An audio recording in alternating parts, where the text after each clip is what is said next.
नमस्कार साथियों, स्टडी सप्ताह में आप सभी का स्वागत है।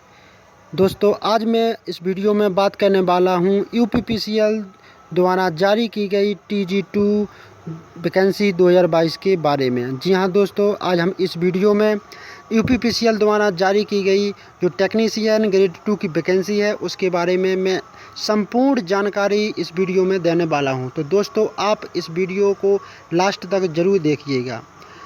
वीडियो शुरू करने से पहले हम आपको बताना चाहते हैं कि अगर आप हमारे चैनल पर नए हो, इस प्रकार की नई जानकारी चाहते हो, तो आप हमारे चैनल को सब्सक्राइब कर लीजिए और बेल आइकन यानी कि घंटी को अवश्य दबा लीजिए ताकि कोई भी नई वीडियो अपलोड हो तो आपको उसका नोटिफिकेशन ज़रूर मिले। तो यहाँ पर मैं सबसे पहले आपको इस नोटिफिकेशन इस वैकेंसी की डेट बता देता हूँ कि कब से ऑनलाइन फॉर्म होंगे और कब तक होंगे, कब परीक्षा होगी। तो यहाँ पर आप सबसे नीचे देख सकते हैं नोटिफिकेशन में कि जो डेट दी गई है कि आपको जो ऑनलाइन फॉर्म है तो वो ऑनलाइन आवेदन पत्र पूर्ण करने की जो तिथि है वो 29 सितंबर 2022 से 19 अक्टूबर 2022 तक होगी। इसके बाद जो शुल्क जमा है, फीस जमा करने की तिथि वो सेम रहेगी 27 सितंबर 2022 से 19 अक्टूबर 2022 तक। अगर आप चालान के द्वारा फीस जमा करते हैं तो इसमें आपको 2 दिन की छूट मिलेगी, यानी 21 अक्टूबर 2022 तक आप चालान भी जमा कर सकते हैं। ठीक है, और आपका जो इसका एग्ज़ाम है तो वो आपको हम बताना चाहते हैं कि नवंबर 2022 के चौथे सप्ताह यानी कि नवंबर लास्ट या दिसंबर फर्स्ट तक भी जा सकता है। ठीक है, अब हम देखते हैं कि इसमें क्या क्या किस प्रकार होना है और क्या क्या इसमें योग्यता है और किस प्रकार की प्रोसेस है। ठीक है, तो यहाँ पर आप देख सकते हैं कि जो यूपीपीसीएल द्वारा और उसके सहयोगी वितरण निगमों एवं Uttar Pradesh power transmission corporation limited के अंतर्गत सामूहिक गा की रिक्तियों हेतु सीधी भर्ती के माध्यम से प्रतियोगात्मक लिखित परीक्षा यानी CBT के द्वारा टेक्नीशियन विद्युत हेतु अनिवार्य शैक्षणिक योग्यता रखने वाले भारतीय नागरिकों से आवेदन ऑनलाइन मांगे गए हैं। ठीक है, अब यहाँ पर आप देख सकते हैं कि जो पद का नाम है तो वो टेक्नीशियन है और इसमें पद में कुल 891 पद हैं, जिसमें से जनरल यानी अनारक्षित कैटेगरी के लिए 357 पोस्ट यहाँ पर सेपरेट की गई हैं। और जो OBC हैं, नॉन क्रीमी लेयर वर्ग से आते हैं, तो उनके लिए यहाँ पर 241 पोस्ट सेपरेट की गई हैं। और जो अनुसूचित जाति यानी जो SC वाले हैं उनके लिए 187 पोस्ट यहाँ पर दी गई हैं। जो अनुसूचित जनजाति हैं तो उनके लिए यहाँ पर 17 पोस्ट सेपरेट की गई हैं। ठीक है, जो EWS के आर्थिक रूप से कमज़ोर वर्ग के अंतर्गत हैं, जिनके पास आर्थिक रूप से कमज़ोर वर्ग EWS सर्टिफिकेट है, तो उनके लिए यहाँ पर 89 पोस्ट दी गई हैं। इस प्रकार यहाँ पर कुल 891 पोस्ट दी गई हैं। यहाँ पर आप देख सकना है कि जो 826 है ये पद कोड है। ठीक है, ना कि कोई वैकेंसी, टोटल वैकेंसी नहीं है। टोटल वैकेंसी 891 ही हैं। ठीक, इसके बाद इसमें देखो प्रोसेस क्या है कि इन रिक्तियों की संख्या है जो आवश्यकता अनुसार घटने व बढ़ाने का अधिकार उत्तर यूपीपीसीएल के पास सुरक्षित है, यानी कि वो इसको कम भी कर सकता है और बढ़ा भी सकता है। ठीक है, इसके बाद जो आवेदन करना है जो किसी भी कैंडिडेट के लिए, तो उसके पास आधार कार्ड तो होना ही चाहिए। अगर वो नहीं है तो किसी विधिमान फोटो युक्त पहचान प्रमाण पत्र भी चलेगा। ठीक है, इसके बाद जो विज्ञापित पद हैं उन पर आवेदन की अधिक संख्या होने पर, जैसे बेरोजगारी है तो आवेदक तो जो कैंडिडेट वो अधिक आएंगे ही। तो अगर ऐसी स्थिति बनती है तो जो प्रथम भाग और द्वितीय भाग की जो CBT होना है तो उसमें जो पाली हैं शिफ्ट वाइज किया जाएगा। ठीक है, इसके बाद जो उक्त पद हैं आरक्षण केवल उत्तर प्रदेश के जो यूपी के मूल निवासी हैं उन्हीं को ही दिया जाएगा। यहाँ पर जो अन्य प्रदेशों से भी स्टूडेंट आते हैं, कैंडिडेट आते हैं, तो उनको आरक्षण नहीं दिया जाएगा। वे केवल जनरल कैटेगरी में ही अप्लाई कर पाएंगे, चाहे वो अपने राज्य में किसी भी कैटेगरी में आते हों। लेकिन यूपी में जब वे फार्म फिल करेंगे तो वहाँ पर आपको जनरल कैटेगरी में ही जाना पड़ेगा। ठीक, अगर आपको राज्य सरकार या किसी अन्य विभाग की सेवा से निष्कासित कर दिया गया है तो आप इस पद के लिए अर्ह नहीं होंगे। ठीक है, इस पद के लिए आप योग्य नहीं माने जाएंगे। आपकी जो वेतन है वो 7वें वेतन आयोग के अंतर्गत वेतन मैट्रिक्स लेवल 4 है। के अंतर्गत 27,200 न्यूनतम स्तर रहेगा। बाकी वेतन आपको बढ़ती रहेगी और जो अन्य भत्ते हैं वो कॉर्पोरेशन के नियमानुसार लागू मिलते रहेंगे आपको, ठीक है। अब इसके बाद हम देख लेते हैं कि इसमें अनिवार्य शैक्षणिक योग्यता क्या चाहिए। तो यहाँ पर जो एमपी बोर्ड है जो यूपी बोर्ड है, माध्यमिक शिक्षा परिषद उत्तर प्रदेश की हाई स्कूल या समकक्ष परीक्षा विज्ञान एवं गणित विषयों से उत्तीर्ण की हो। यानी कि जो यूपी बोर्ड है तो वहाँ से तो आपको हाई स्कूल चाहिए। अगर एमपी बोर्ड है तो वहाँ से भी हाई स्कूल, कहीं से भी हो आपका हाई स्कूल या उसके समकक्ष यानी बराबरी की कोई परीक्षा हो तो वो चलेगी आपको। साथ ही आपको एनसीबीटी या एससीबीटी से आईटीआई ज़रूर होने चाहिए। अब आईटीआई यहाँ पर अनिवार्य है। जो निम्न कैटेगरी जैसे कि इलेक्ट्रीशियन ट्रेड से हो सकती है, इलेक्ट्रिकल से हो सकती है, और इलेक्ट्रिकल में कौशल विकास के अंतर्गत भी एक ट्रेड बन गई है इलेक्ट्रिकल की, तो उससे भी अब विद्युत वितरण ट्रेड में की हो तो वहाँ वो भी कैटेगरी आपकी चलेगी। लेकिन यहाँ पर ध्यान रखना ये है कि अपन दूरस्थ शिक्षा माध्यम से अथवा अनुभव के आधार पर प्राप्त अथवा वांछित ट्रेड के अतिरिक्त समकक्ष तकनीकी प्रमाण पत्र मान्य नहीं होंगे। कहने का अर्थ है कि अपन अगर ऑनलाइन जो ट्रेनिंग लेते हैं तो वो आपको यहाँ पर नहीं चलेगी। अब यहाँ पर आगे देखते हैं कि जो आयु है तो आयु आपको 1 जनवरी 2022 को न्यूनतम 18 वर्ष होनी चाहिए और अधिकतम 40 वर्ष से अधिक नहीं होनी चाहिए। आयु में छूट है जो वो अनुसूचित जनजाति, जाति और अन्य पिछड़ा वर्ग इन और स्वतंत्र संग्राम सेनानी आश्रित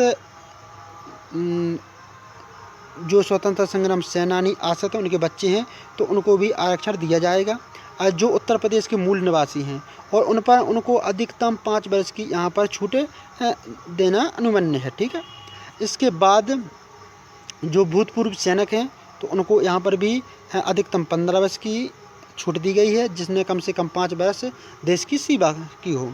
जो अप्रेंटिस हैं तो उनको अधिकतम 2 वर्ष की छूट दी गई है यहाँ पर, ठीक है। आरक्षण बेस पे ही हम बता चुके हैं कि जो उत्तर प्रदेश के मूल निवासी हैं उनको आरक्षण दिया जाएगा, बाकी किसी को आरक्षण नहीं दिया जाएगा, ठीक है, चाहे वो किसी भी कैटेगरी अपने राज्य में आते हों। इसके बाद यहाँ पर एक कैटेगरी और है, तो यहाँ पर हम देख सकते हैं कि जो विकलांग अभ्यर्थी हैं तो उनके लिए उपरोक्त विज्ञप्ति पद उत्तर प्रदेश शासन द्वारा आरक्षण हेतु चिन्हित नहीं है, अतः विकलांग अभ्यर्थी कृपया आवेदन न करें। तो यानी कि ये पोस्ट विकलांग व्यक्तियों इसमें आवेदन नहीं कर सकते हैं, उनके लिए ये पोस्ट नहीं बनी है, ठीक है। अब इसके बाद हम देखते हैं कि जो आवेदन शुल्क है वो कितनी है। यहाँ पर जो अनुसूचित जाति हैं, अनुसूचित जनजाति हैं, जो उत्तर प्रदेश के मूल निवासी हैं तो उनके लिए 826 रुपये पे करेंगे, ठीक है। बाकी जो समस्त श्रेणी हैं जैसे ओबीसी हुई और जनरल वाले हुए, अदर स्टेट के SC ST या जनरल या ओबीसी कुछ भी हुए तो अदर स्टेट के सबको 1180 रुपये ही पे करना है, ठीक है। इसके आवेदन ये फीस आपको net banking, debit card, credit card, state bank of India के चालान द्वारा भी आप जमा कर सकते हैं, ठीक है। और ये आपकी जो धनराशि है वो नॉट रिफंडेबल, आपको कभी भी वापस नहीं की जाएगी। आपका सिलेक्शन हो अथवा ना हो आपको ये वापस नहीं की जाएगी, ना तक किसी और ना ही स्थानांतरित की जाएगी और ना ही अग्रिम चयन के हेतु सुरक्षित की जाएगी कि भैया आप फीस अभी ले ली और अगला जो वैकेंसी निकलेंगे उसमें ऐड कर देंगे, ये कुछ नहीं होगा भाई, ठीक। इसके बाद जो आपकी जो प्रमाण पत्र हैं तो आपको देखो जैसे को जो भूतपूर्व सैनिक हैं तो उनके लिए आई कार्ड होना चाहिए, जो आश्रित हैं उनके लिए अलग से प्रमाण पत्र होता है, और जो SCBT और NCBT के जो प्रमाण पत्र होते हैं ITI के तो वो तो होना ही चाहिए। जो अगर जो आरक्षण का लाभ लेते हैं तो उसके लिए कास्ट सर्टिफिकेट भी आवश्यक है, ठीक है। इस प्रकार के समस्त डॉक्यूमेंट आपके पास उपस्थित होने चाहिए ओरिजिनल प्रति में, ठीक है। इसके बाद हम आगे चलेंगे तो एक जो 8वें नंबर पर है एक कैटेगरी कि अनापत्ति प्रमाण पत्र। अगर कोई भी अभ्यर्थी या कैंडिडेट किसी सरकारी या अर्ध सरकारी विभाग में कार्य कर रहा है तो उसे नियुक्ति के समय अपने जो विभाग अध्यक्ष हैं उनके द्वारा अनापत्ति प्रमाण पत्र प्रस्तुत करना आवश्यक है, ठीक है। अगर आप पहले से नौकरी कर रहे हो, अगर आप UPPCL में जाना चाहते हो तो आपको पहले अनापत्ति प्रमाण पत्र देना पड़ेगा जब आपकी नियुक्ति होगी। चरित्र है तो चरित्र आपको जो पिछले संस्थान है जहाँ पर आपने पिछली योग्यता हासिल की है तो वहाँ के जो प्रिंसिपल हैं वहाँ के आपको वहाँ से चरित्र बनवाना है। अगर वो नहीं बनाते हैं तो दो सम्मानित व्यक्ति जैसे गांव के सरपंच हो गए, मुखिया हो गए, नगर पालिका अध्यक्ष कुछ भी हो गए तो वहाँ से आपको चरित्र प्रमाण चलेगा आपको, वहाँ पर भी आप बनवा सकते हैं। जो वैवाहिक स्थिति है तो ऐसे पुरुष महिला अभ्यर्थी जो एक से अधिक विधि विरुद्ध जीवित पत्नी या पति रखते हैं। अगर आपके कोई भी जैसे कि शादी हो गई है और आपने कानून के विरुद्ध शादी की है तो आपको अमान्य कर दिया जाएगा। ऐसी महिला अभ्यर्थी जिनका विवाह विधि विरुद्ध ऐसे व्यक्ति से हुआ है जिसके पास पहले से एक या एक से अधिक जीवित पत्नी मौजूद हैं, यानी कि यहाँ पर बहुविवाह प्रथा नहीं चलेगी। जिनके पास बहुविवाह प्रथा से सम्मिलित शादी हुई है तो वो यहाँ पर अयोग्य माने जाएंगे। चयन प्रक्रिया, तो चयन प्रक्रिया यहाँ पर आप देख सकते हैं मोस्ट इम्पोर्टेंट है। यहाँ पर देख सकते हैं आप कि इसमें जो चयन प्रक्रिया है वो CBT आधार पर किया जाएगा। इस प्रश्न पत्र में 2 भाग होंगे और जिसकी अवधि 3 घंटे होगी। ठीक है, प्रथम भाग है तो प्रथम भाग में आपकी लिखित परीक्षा में CBT में CCC के स्तर का कंप्यूटर ज्ञान से संबंधित वस्तुनिष्ठ प्रश्न पूछे जाएंगे, जिसमें 50 प्रश्न होंगे और 85 अंक के होंगे। ठीक है, और इसमें माइनस मार्किंग आपकी नेगेटिव मार्किंग रहेगी वो 1/4 की रहेगी, यानी कि आपको अगर एक क्वेश्चन गलत करते हैं आपको तो यहाँ पर 0.25 अंक आपका अलग से काट लिया जाएगा। अगर आप 4 क्वेश्चन गलत करते हैं तो आपका 1 नंबर काट लिया जाएगा यहाँ पर। ठीक है, इसके बाद अगर कंप्यूटर ज्ञान की प्रथम भाग की परीक्षा में कम से कम 20 अंक प्राप्त करना अनिवार्य होगा, अन्यथा किसी स्थिति में संबंधित अभ्यर्थी को अर्ह मानते हुए, यानी कि योग्य मानते हुए भी आगे की कार्यवाही, आगे की जांच पड़ताल, कुछ भी दूसरे भाग का मूल्यांकन नहीं किया जाएगा। कंप्यूटर ज्ञान के प्रथम भाग में अर्जित अंक मेरिट निर्धारण हेतु नहीं जोड़ेंगे, यानी कि जो आपकी मेरिट बनेगी वो द्वितीय भाग से बनेगी। पहले भाग से केवल आपको पासिंग मार्क 20 अंक तो लाना ही है। अगर आपके 20 अंक ही आते हैं तो कोई बात नहीं, 21 अंक आते हैं तो कोई बात नहीं, अगर आपके 19 अंक आते हैं तो आपको यहाँ पर नुकसान होना पड़ता है। ठीक है, इसके बाद हम आपको बताएंगे द्वितीय भाग में। तो द्वितीय भाग में आपको टोटल यहाँ पर 200 अंक का पूर्णांक रहेगा और इसमें आपको 1/4 की माइनस मार्किंग रहेगी। और इसका जो सिलेबस है वहाँ पर आप देख सकते हैं कि सामान्य अध्ययन और तार्किक ज्ञान, यानी कि GK और रीजनिंग की बात करें तो यहाँ पर 20 प्रश्न होंगे और अधिकतम उनके लिए 20 अंक ही होंगे। सामान्य हिंदी, तो यहाँ पर हाई स्कूल की सामान्य स्तर की हिंदी पूछी जाएगी जिसमें 15 प्रश्न होंगे। और सामान्य अंग्रेजी वो हाई स्कूल के लेवल की पूछी जाएगी, ये भी 15 प्रश्न होंगे।